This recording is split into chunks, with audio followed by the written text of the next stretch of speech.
you guys didn't know what was going on, right? I mean, you knew it was hurt. We You saw didn't him. know. You did see him fall. Yeah, oh yeah. Yeah, I was right there. Yeah, he went back, like he had his back to the field, and the ball bounced and then bounced over his head. And he went, whoa, straight down onto like he hit a kid. He could have hit a little kid, right? But that wasn't the one the Hamilton flipped then? No, that was a different one. Oh, that was down there. Twice? The guy died, right? Yeah, that guy died. Yeah. You're talking two different scenarios. The first one was a young man named Tyler Morris, a firefighter. He survived. He was cognizant that night. The next, a year and a day later, July 7, 2011, what you're describing is the game against the A's. That happened out in left field. Yeah. You don't need to be roaming the stands here. Yeah. Well, I see they put a bigger fence up there. They raised all the rails. Okay. Some of your pitchers, Alvarez, an update. Yeah, Alvarez seems to be fine, so that's good news. I think we'll know more. You know, it looks like everything's gonna be fine, but we'll know more when he throws his bullpen. But it's from what he said, and he should be good to go. So This Sunday? he didn't run the marathon like I anticipated, but that's probably because it was too hot. He seems like he'll be on. We'll stay on our rotation. So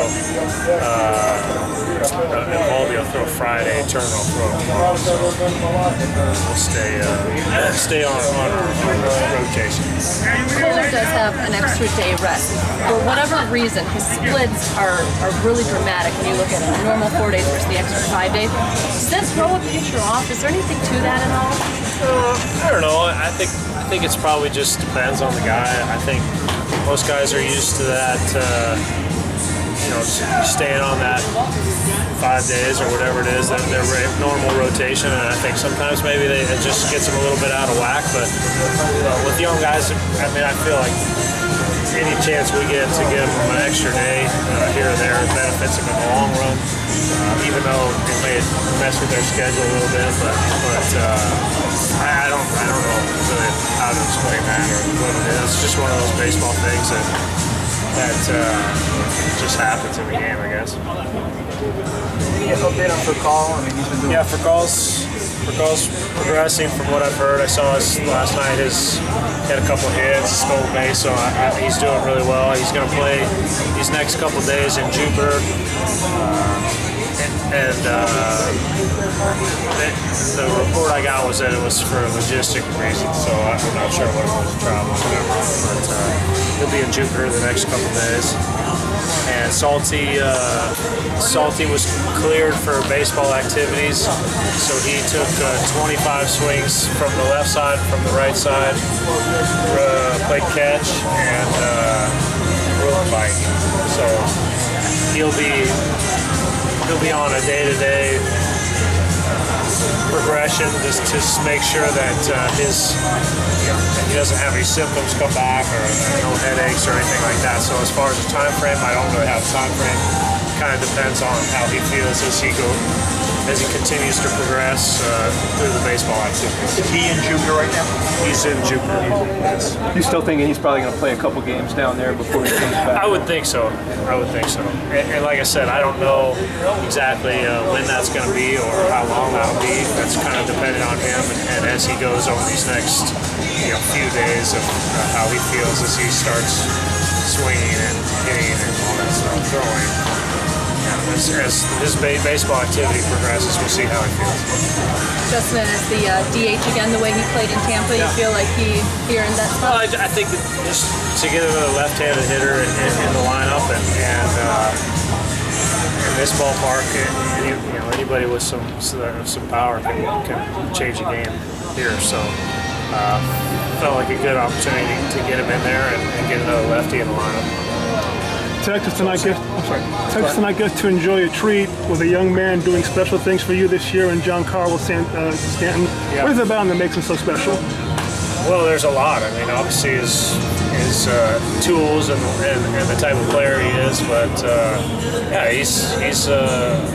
he's he's one of the most exciting players in all of baseball, I think, and we're fortunate that we get to see him play every single day. And his ability to be able to change a game in one swing, which there's not a ton of those guys out there, and I think by his stats and the production that he's had this year, he's proving that, and he's had a heck of a year, and he's having fun. He's moving around good, and he's a big part of our team, and we're lucky to have him.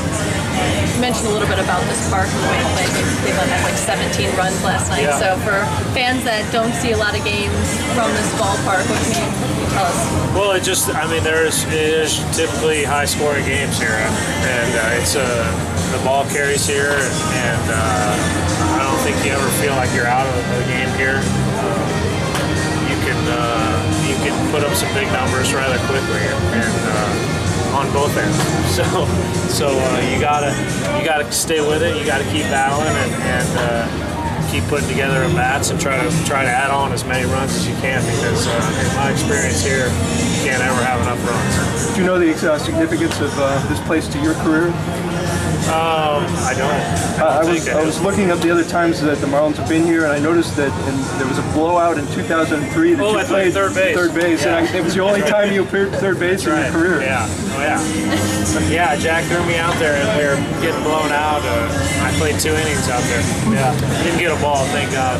How scared were you? I was scared. I was more nervous because I didn't want to screw up. I didn't want to miss a ball and have our pitcher, take on a big number or something, So I was like, just don't hit it to me.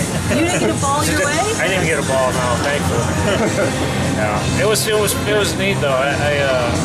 Totally different perspective. I played first a few times, including that series. In that series, and so I was more used to it over there. But there's just a lot going on out there at third. It's different. So. But at least I always got to say I played third base in the big leagues too. So for whatever that was worth. Tomorrow getting Darvish. Your impression on the game? I've never seen him. I've never seen him pitch, so I don't really know what to expect. I've seen him on TV a bunch, and yeah, he's good. He's really good. So we'll have a work cut out for us. But as far as what to expect, I've never really seen him pitch, so it's kind of be new for me too. What kind of stands out when you see him on TV or just obviously the strikeout guy? Yeah. Well, he just has that ability to make guys miss and some off-speed pitches that just sort of float out of the zone. So he's been pretty productive in his starts. I think last start was a little bit shaky for him, but hey, he's good. He's one of the best in this game, so we'll definitely have a challenge out there tomorrow. Yeah, Red, it's been over a month now, I guess, since Jose had the injury, and just your impressions of the starting pitchers maybe picked up the slack and not having them in there in the unit. Yeah, well, like I said, we can't replace Jose, and it's an opportunity for guys, and as you've seen, we've had Wolf in there and trying to find the right piece and get opportunities for guys to make those starts and try to help us win ball games. And I think our guys have battled, and we've had some really good starts. We've had a few shaky ones, but that could happen whether Jose's in there or not. So, hey, Matt, like I said, this is a resilient group, not just position player-wise, but pitcher-wise. These guys understand what we're trying to do, and I've been really pleased with the effort and the way we go out there and compete every single night. And we've given ourselves a chance, and we've ended up winning quite a few games when I'm sure a lot of people said these guys are done, they got no chance. They lose Jose, they're out of it. But these guys understand that we feel like we do have a chance, and we believe in ourselves, and we believe in our abilities, and we just go out there and we just play baseball. That's all we can take care of. In that regard, it almost seems like Henderson has stepped up his game, really. Yeah, for sure, and you need that, and you need guys to come to the forefront, and he's done that, and all these had a lot of success too, and the beauty of our pitching is that we have other guys that can go out there and dominate too. I mean, Jacob Turner's he's equipped for that. Tom Kohler's equipped for that. All those guys. So we just need to keep going and understand that guys need to just continue to go out there and keep us in the ball game and give us a chance to win. And I've been very pleased for the most part how we've been able to do that. About Cishek, I mean, he seems at least around the league, he may not be known as well as some of the other closers, but how good is this guy and how much? Well, he's been very consistent, and I think if he's not known as well known as he probably should be, it's just because we haven't been able to get him the ball as much as we probably should have been able to. And so that's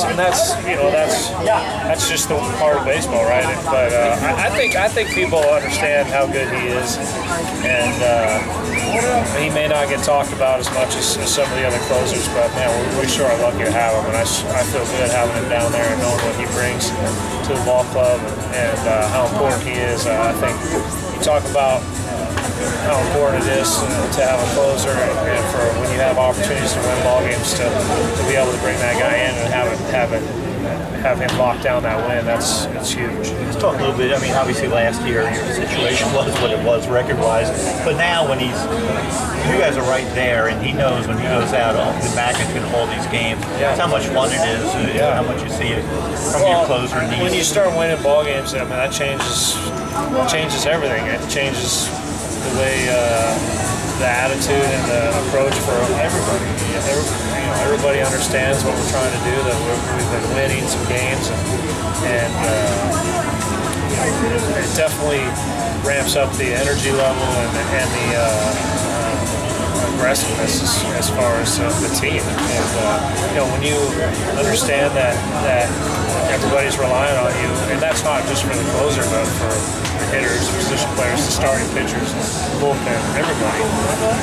That usually elevates your game, and when you feel that momentum and you feel that responsibility to go out there and do your job to help the team win, then you usually find out the most about guys, because it's the guys who step up and take to that next level. They're the guys that are special. For Call, looking like he might be getting closer. If he does get here, what do you anticipate him doing for this lineup, which you probably were sort of anticipating a lot earlier? Yeah, well, I mean, the thought was initially when the season started was he was going to be our leadoff guy and play second every day. So here we are in June? I don't even know what the date is, but June 10th, and he hasn't played a game yet. So I feel great the way we've been able to piece it together without really having a true leadoff guy. Yelly, I think, has done a good job really filling that role. I mean, the only other guy that really was capable of leading off for me was Edge, but I think he's just more comfortable right now at this point in his career hitting lower in the order. So Yelly's done a good job. He's seen a lot of pitches, and but when that day comes for Call, then it'll be exciting, I guess, to see what he can do, and get him out there, and hopefully he'll be a spark. That day coming soon, right? I think that day is, I don't know when that day is coming, but it's probably coming soon. Safe to say. We only got 20 days of rehab, even about 10 or more. Yeah. Well, it was coming soon about a month ago, too. It ended up being longer. I think it's coming soon. I think it's safe to say it's coming soon. Yeah. What's the tougher adjustment? Texas heat or Miami humidity? Oh man, I'll tell you, I would say the heat here, because I played a couple of those 110-degree games, and man, I was way hotter than I ever was in Miami. Yeah, way hotter. And I played every one of them. It's not 105. What's that? Miami, it's going to be 95, not 100. Yeah. I mean, they were both tough places to play, but for some reason this this place is really hot. Yeah. Is it Texas, Florida? Spurs or Heat? Yeah. What's that? Spurs or Heat? Spurs or Heat? Sure. Heat for sure. Very good. Good answer. Yeah. Had to ask. Yeah. All right, we good?